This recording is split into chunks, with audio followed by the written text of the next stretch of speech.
Murió el escritor peruano-español Mario Vargas Llosa a la edad de 89 años de edad en Lima, su país natal.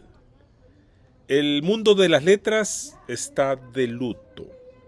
No hubo ceremonia pública. Sus restos, como eran su voluntad, fueron incinerados. Vargas Llosa fue, además de un gran novelista, un defensor de la democracia. Descanse en paz. Fue amigo de sus amigos y con otros, como con Gabriel García Márquez, perdió la amistad. No conocemos los detalles, solo comentarios de aquel incidente en 1976 en el vestíbulo de Bellas Artes, cuando Vargas Llosa le dio un golpe en la cara al colombiano García Márquez con la expresión: esto es por lo que le dijiste a Patricia. Nunca supimos qué le dijo a Patricia, ninguno de los dos reveló el motivo que dio pie al fin de su amistad. Márquez murió en 2014, Vargas Llosa el 13 de abril del 2025. Pero hay una historia de amistad que la traigo hoy gracias a una entrevista que le dio Pacheco a la revista Proceso en el número 1771 del 10 de octubre del 2010. El reportero Rafael Vargas logró charlar algunos detalles sobre Vargas Llosa y su amigo José Emilio Pacheco y también Cristina, su esposa. En 1962, el escritor mexicano estaba por publicar su primer libro, Los elementos de la noche, y el peruano intentaba su novela inaugural, La morada del héroe, que salió a la luz después como La ciudad y los perros, con lo que obtuvo el premio Biblioteca Breve en España. En 2009, Pacheco ganó el Reina Sofía de Poesía Iberoamericana y un año después el Cervantes. Ambos, Vargas Llosa y Pacheco, coincidieron en el Palacio de Minería en octubre del 2010, cuando nuestra universidad, en el aniversario de su centenario, los doctoró con el honoris causa. La foto es maravillosa, se ve a Vargas Llosa acompañado de José Emilio Pacheco y Saltiela la Triste antes de la ceremonia. Vargas Llosa vino a México por primera vez en octubre de 1962, a unos meses de cumplir 27 años. Vino enviado por la televisión francesa, en donde trabajaba como redactor, locutor y traductor, para cubrir la visita de Estado que Charles de Gaulle hizo a México y, bueno, fue una gran noticia. Pero para cumplir ese y otros encargos, la televisión francesa encargó a Vargas Llosa un reportaje sobre el Día de Muertos en Janitzio. Y Vargas Llosa estuvo en México 13 días, en cuyo transcurso trabó una perdurable amistad con Cristina y José Emilio Pacheco, entonces unos muchachos de 21 y 23 años de edad. Vargas Llosa hace una somera referencia a esos días en la entrevista que sostuvo con Elena Poniatowska en los años 60, en 1965, cuando ésta le preguntó si no sentía deseos de ser padre. Vargas Llosa le respondió: yo vivo para escribir, sonriendo. Pero no pongas esa cara, fíjate qué raro.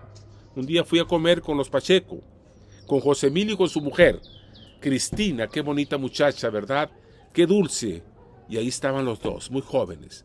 Y en medio esa cosa pequeñita que reclamaba atención y pedía esto y lo otro. Y entre los tres había una complicidad, una unión que me hizo sentir viejo y solo, comenta.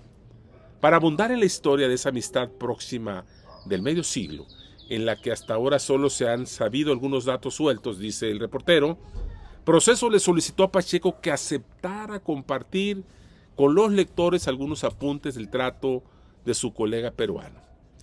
¿Cuándo empezó la amistad con Vargas Llosa? Me disgusta el género Picasso y yo, Neruda y yo, en el que alguien trata de engrandecerse a la sombra del personaje célebre. Respondo en nombre de nuestra amistad y de la relación con Proceso, pero sobre todo porque esta conversación se refiere a aspectos de Vargas Llosa que no todos conocen. Agrega: por mi trabajo como jefe de redacción de La Cultura en México, tenía relación con el crítico y traductor Claude Cuffón, del que Fernando Benítez, Vicente Rojo y yo habíamos publicado algunos de sus trabajos sobre el asesinato de García Lorca. Yo acababa de cumplir 23 años y me sentía excedido por esa responsabilidad. Cuando menos, dice Pacheco, no me aproveché del cargo y nunca le pedí a Cuffón ni a nadie que me tradujera. En octubre del 6-2, Cuffón le dio una tarjeta para un joven peruano, Mario Vargas Llosa, que trabajaba en Radio Francia y había venido para una exposición en el auditorio. Logré que algunos escritores de la época se reunieran a fin de que, como pedía Cuffón, Vargas Llosa los entrevistara. ¿Cómo fue? El joven Mario me cayó muy bien, dice Emilio. Lo invité a mi casa. Lo llevé a recorridos por el México solar y por la ciudad nocturna, que hoy serían imposibles de hacer sin riesgo de la vida. Le encantaban los más sórdidos cabarets mexicanos. Vio en ellos una cultura popular que llegaba hasta Panamá sin mayores cambios. Creo que en ese momento ya no existía la bandida, porque ella murió justo ese año. Para mi eterna confusión y vergüenza le hablé a Mario sin vanidad ni pretensiones, pero como si yo fuera el escritor que en ese momento corregía las pruebas de su primer libro, Los elementos de la noche, y él, nada más, un joven inteligente y simpático, y un día me dijo: a mí también me gusta escribir. He hecho una novela muy extensa, La morada del héroe, que no tengo la menor posibilidad de publicar en el Perú. Nos despedimos con la certeza de que no volveríamos a vernos, pues yo no tenía recursos para salir del país, confiesa José Emilio. ¿Y qué pasó con La morada del héroe?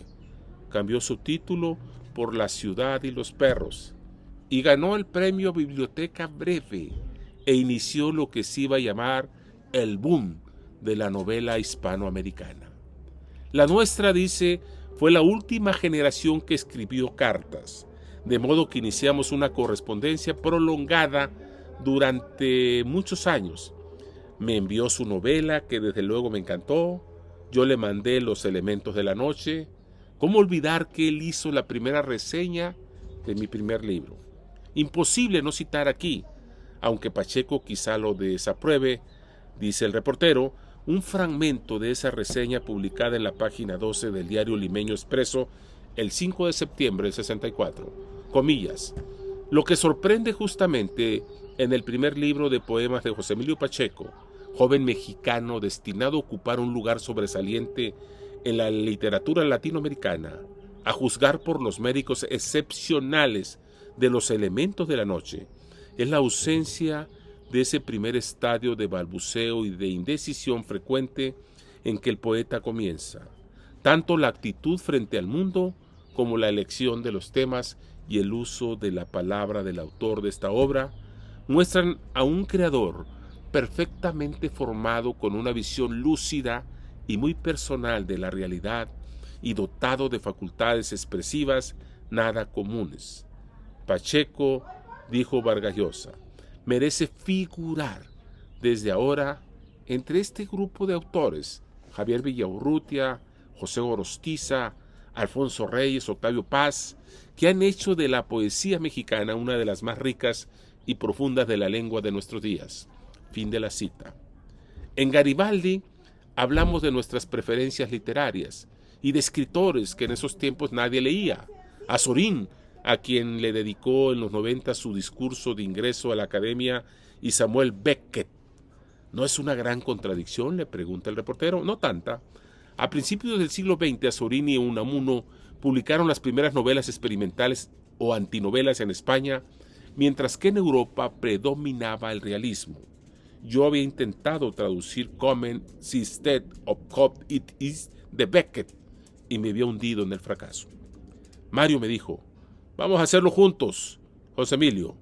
Trabajamos muchos meses por correspondencia. Al fin, él se dedicó íntegramente a la Casa Verde. Quedé con el compromiso de traducir a solas la segunda y la tercera parte, pero a pesar de mis ruegos, no quiso firmar la traducción. Este manuscrito debe estar en el archivo de Joaquín Mortis. Trabajé 2 o 3 años.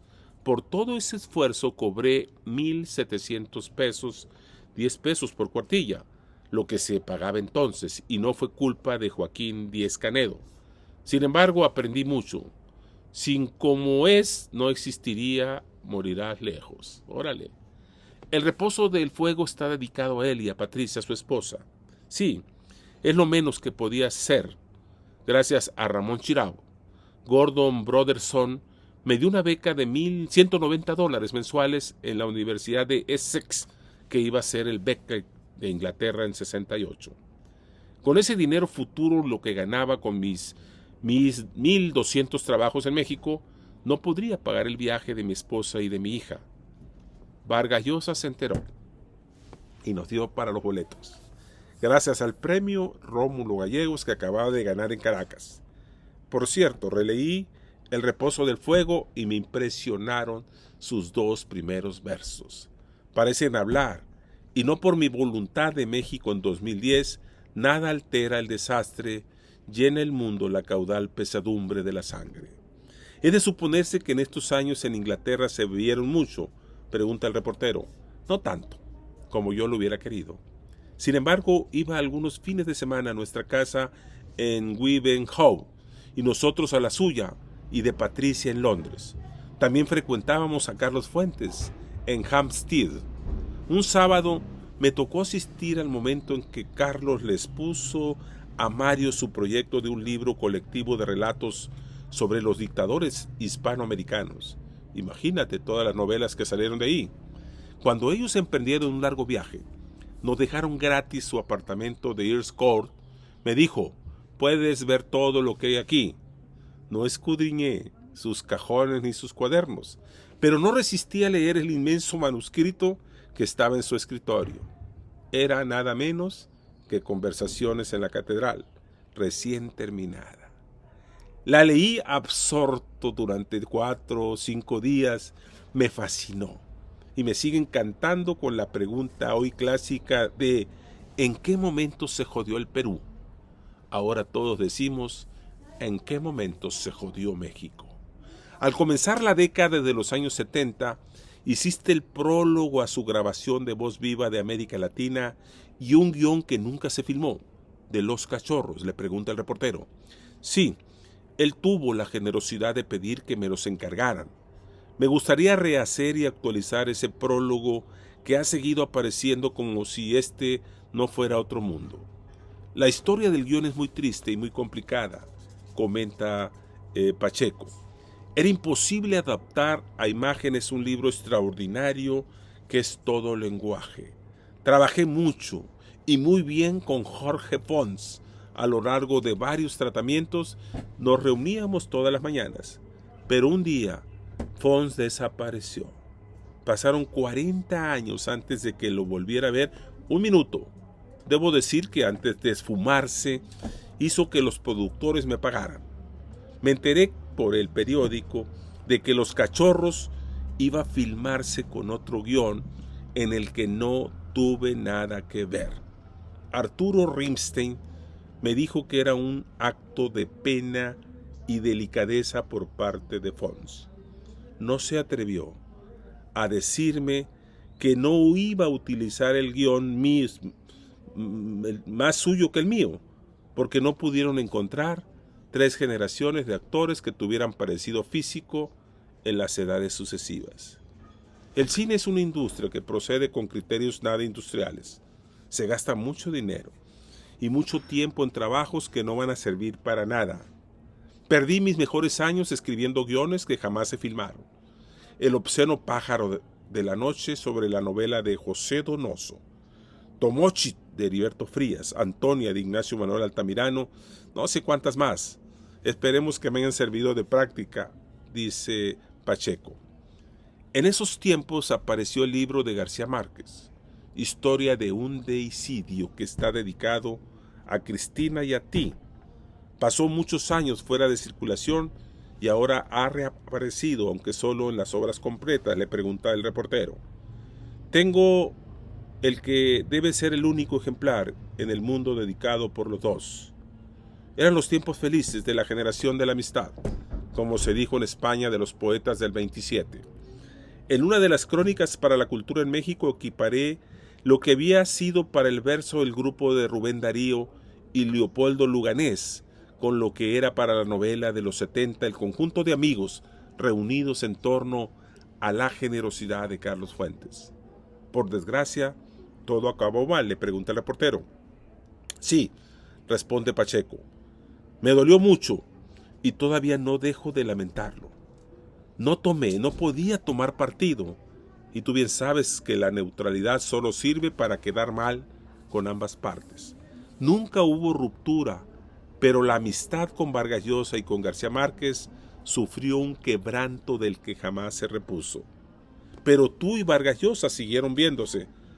Con dinero de otro premio, nos invitó a Puerto Vallarta, el único hotel de lujo en el que hemos estado por nuestra vida.